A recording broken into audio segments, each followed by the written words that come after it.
Hi everyone, I'm Emmy from Sandoczka. This product is a collaboration with the brand and they sent it to me as a gift so I could share my honest opinion. Let's check it out. Here's everything in the box. The spinner feels really sturdy and the plastic is thick. It doesn't look flimsy at all. First things first, I always wash new kitchen tools before using them.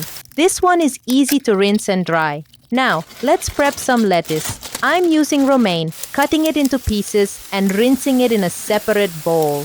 Time to spin!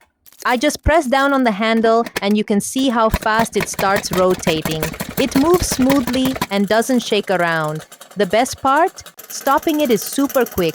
Just press this button and it stops immediately.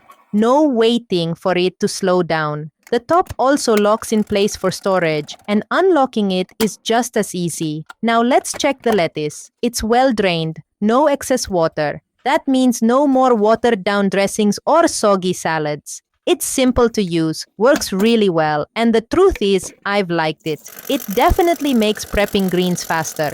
Alright, that's all for today. Thanks for hanging out with me. Hope this was helpful, and I'll see you in the next one. Take care and have a great day.